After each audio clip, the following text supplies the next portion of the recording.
راځو میتھډ چیننګ وایو یا چیننګ میتھډز وایو چې مونږ له دې نه څنګه استفاده کولو شو. دا هم یو کانسپټ دی په jQuery کې ترڅو مونږ د کوډ د زیات لیکلو څخه خلاص شو لنډ یې ولیکو. ګوره مونږ به څنګه کوو، مونږ به دلته یو سلیکټر واخیستو او په دې سلیکټر باندې به مونږ یو میتھډ لګو.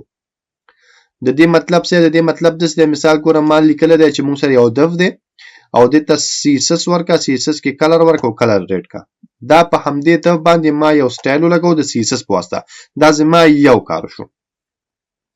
ما یو بل سلیکټر می واخیستو او هغه دف می ټارګټ کړی دی، بیا می ورته چې دا سلایډ ډاون کا او ما بیا یو بل سلیکټر کریټ کړ ته می چې هغه دف دی دا را واخله فیډ اوټ کا. نو ګوره د دې یو دف لپاره چې دی ما درې میتھډز لیکلي دي او هر یو ما جدا جدا لاین کې لیکلی. نو دی هر یو چې ما دا دف لیکلی دا موږ سره تکراری دی. نو تا ته jQuery وی چې کله ستا دا سلیکټر یو وي او میتھډز دې رقم ته زیات وي نو بیا ته وی دې رقم ته ملیکه، بیا ته دې رقم ته ولیکه. نو دلته به خپل سلیکټر ولیکي، یعنی دلته به ته دف ولیکي او بیا به CSS سټایل ورکي، ورپسې بیا ټکی واچي بل میتھډ به ورکي، بیا به ټکی واچي بل میتھډ به ورکي، قبلي بیا سمدسي ورپسې اچوا. نو دا ټول څه میتھډ چې تاسو هغه په باندې یو سلیکټر باندې اپلای کیږي. نو دې ته ویل کیږي میتھډ چیننګ یا چیننګ میتھډ. دا دې له خاطر ترڅو زموږ چې کوم کوډ دی کم شي، ځکه دا یو سلیکټر بار بار تکرار دو دف نو هغه مونږ یو ځل ټکی راواخستو او باقي مو دا درې واړه میتھډز پر هغه باندې اپلای کړو، عملی کړو. نو زرا زما نیو فایل اخلم، درشم درس دی زمونږه او چیننګ میتھډ مسله ده HTML او په دې کې چې د سټاپ څخه راځم دا کوډ کاپی کوم او وړم په دې کې پیسټ کوم، د دې فایل پات کاپی کوم، کاپی کول نو سره راځم براوزر ته او براوزر کې پیسټ کوم. نو زمونږ دا فایل خلاص شو. اوس څه شی کوم؟ اوس دا چې کوم مونږه jQuery لیکلی دی د دې صرف دا دوه میتھډ چې ما لیکلي دا دواړه لري کوم، باقي دي هر څه په خپل حال وي. بټنز مونږ سره شته، یو انیمیټ بټن دی او بل مونږ سره سټاپ بټن دی. په دې دواړو ته زمونږ هیڅ ضرورت نشته ځکه مونږ له بټن استعمالو. دا سیف کوم، سفری لوډ کوم، نو زمونږ سره یوازې دا دف پاتې شو.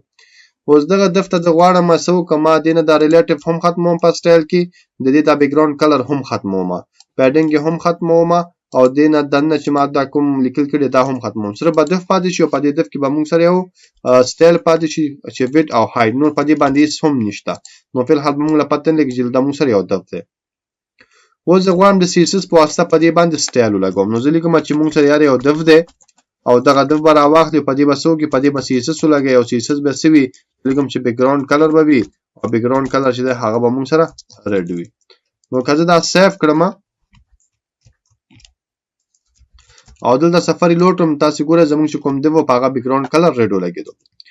زه اوس ورته وایم چې څه وکړم، دغه کاپي پیسټ کوم، ورته وایم دغه دف دی او په دې باندې چې دی مثال د خبرې وایم چې دا موږ سره چې دا سلایډ اپ کا. نو دا مې ورته لیکو دا موږ سره چې دا موږ سره سلایډ اپ کا او دلته دا تلر کوم، په دې کې وایم چې دا موږ سره سلو کاوه. سیو کړه، سفری لوډ کړه، بیک ګراوند کلر مو لګېدو، سلایډ اپ هم شو او سلایډ اپ نو وروسته بیرته سلایډ ډاون کا او سلو دی وشي.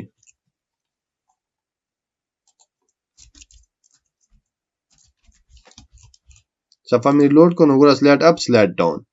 نو دلته درې شیان په یو ځای کار کوي، هم باندې بیک ګراوند کلر لګیږي، هم دا سلایډ اپ کیږي، هم سلایډ ډاون کیږي. خو دا درې شیان موږ جدا جدا لیکلي، دا موږ څنګه کړی جدا جدا لیکلي. نو موږ ته jQuery سوي، موږ ته jQuery و چې د څه وکړه، دا سلیکټر چې تا اخیستی دا نور ماخله، دا تی ختم کا، دا چې کوم سلیکټر تا لیکلی دا ګورې دلته دا یو دا د واخیستی کړم، دا دی ولګو، بس صحیح شو. وی بل د سیمی کالن ما شوه، دلته ټکی اچوه او بیا ورته ولیکه چې په دې باندې ته بل چې لګول غواړم، مثال سلایډ اپ، نو بعد دلته وی ډایرکټ سلایډ اپ ولګو، تاسو سره به دا کار وشي. اوس ته چې موږ سره سلایډ ډاون هم شته، بیا هم دلته ټکی واچو، ورته ولیکه چې سلایډ ډاون، بس سلیکټر هغه یو دی، څه فرق خو نه کوي. نو دا نور لري که ټول په دې یو لاین کې راشي، سفری لوډ کړو هماغسې به سره کار کوي. بیک ګراوند کلر مو لګېدو، اپ هم شو، بېرته موږ سره ډاون هم شو. دا شو موږ سره. مثال په دې انیمیټ هم لګوم، نو ټکی اچوم، لیکم چې انیمیټ هم کا او انیمیټ لپاره هم ویلو چې مثال موږ ورته وایو چې څنګه به انیمیټ کې. نو ورته وایم چې د دې چې کوم ویډ دی هغه زیات کا او څونه اچو، ورته وایم د دې چې کوم ویډ دی هغه به څونه کړي، هغه به کړي 400 پکسله او په څونه وخت کې به کړي، په 2 سکندو کې. سفری لوډ کړه، اپ ډاون او ویډ زیات شو موږ سره. او دا ټول مونږه په یو لاین کې وکړو. دې ته ویل کیږي میتھډ چینینګ چې ستا سلیکټر یو دی میتھډ جدا دي نو پروا نه کوي بس یو میتھډ پسې بل ټکی اچوه لیکه ټول به تاسو سره کار کوي او په هماغه سیکوینس به کار کوي چې په کوم سیکوینس مونږ سره جدا جدا کار کوي. اول بیک ګراوند کلر لګي بیا به سلایډ اپ شي بیا به سلایډ ډاون شي بیا به انیمیټ شي. مثال تاسو وکړو که یو ځل بیا ریلوډ کړم نو ګوره نو دې ته ویل کیږي میتھډ چینینګ. څه پوښتنه خو به ان شاء الله دې پورې نه وي ځکه ساده درسونه دي.